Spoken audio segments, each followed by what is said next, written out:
గుట్కా అక్రమ రవాణాకి అడ్డాగా మారింది నిజామాబాద్. గుట్కా అమ్మకాలపై నిషేధం ఉన్నప్పటికీ పాన్ షాపులలో అమ్మకాలు జోరుగా సాగిపోతున్నాయి. మహారాష్ట్ర నుంచి అక్రమ రవాణా చేస్తూ ప్రజారోగ్యంతో ఆటలాడుకుంటున్నారు కొందరు గుట్కాసురులు.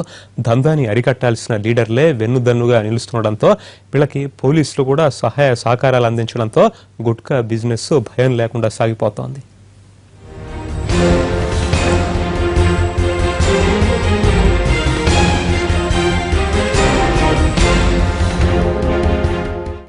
అర్ధరాత్రి అయిందంటే చాలు నిజామాబాద్ నగర నడిబొడ్డున గుట్కా మాఫియా ఆగడాలు మొదలవుతాయి. మహారాష్ట్ర నుంచి వచ్చే గుట్కా ప్యాకెట్లను అరసపల్లి రోడ్ దగ్గరలోని గోడౌన్లోకి డంప్ చేస్తారు. అక్కడి నుంచి రాత్రి వేళల్లో ఎక్కడి గుట్కా అక్కడికి గప్చుప్గా చేరిపోతుంది. ఈ తతంగమంతా పోలీసులకు తెలుసు. కానీ గుట్కా మాఫియాకు వచ్చిన ఇబ్బందులు ఏమీ లేవు. ఎలాంటి అడ్డంకులు ఉండవు. దాడులు చేయాల్సింది పోయి సహకరిస్తుంటారు కాకీలు. స్థానిక నాయకుల కనుసన్నల్లో ఈ దందా కొనసాగుతుండటంతో పోలీసులు కూడా చూసి చూడకుండా వదిలేస్తుంటారని తెలుస్తోంది. ఎలాంటి ఆటంకాలు లేకపోవడంతో గుట్కా మాఫియా రోజుకు 10 లక్షల రూపాయల మేర గుట్కా వ్యాపారం చేస్తోంది. ఒకవేళ పోలీసులు అత్యుత్సాహం కొద్దీ అటెళ్తే వెంటనే లీడర్ల నుంచి ఫోన్ కాల్స్ వస్తాయి. మొన్నటికి మొన్న ఓ వాహనంలో గుట్కా నాందేడ్ నుంచి రవాణా అవుతూ కనిపించింది.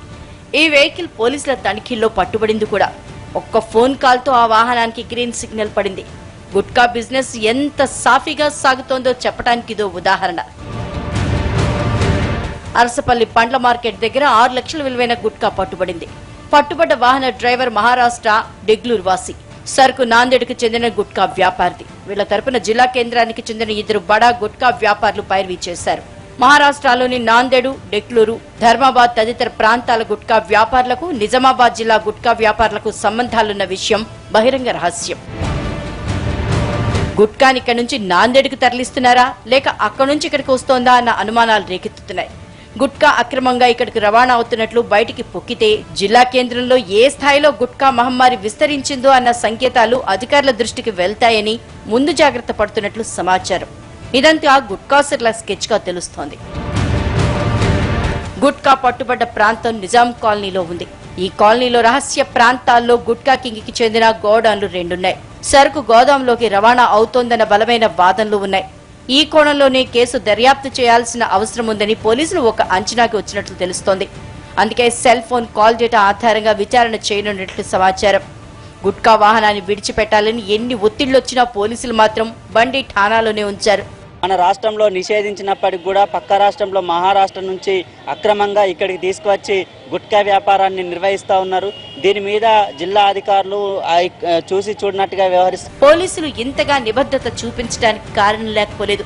గత సంవత్సరం ఇదే నెలలో జిల్లా కేంద్రం నుంచి బయన్సాంకు భారీ ఎత్తున గుట్కా తరలిస్తుండగా జానకంపేట దగ్గర ఎడపల్లి పోలీసులు పట్టుకున్నారు. ఈ కేసును నీరుగార్చేందుకు ప్రయత్నించడం ఉన్నతాధికారుల దృష్టికి వెళ్లింది.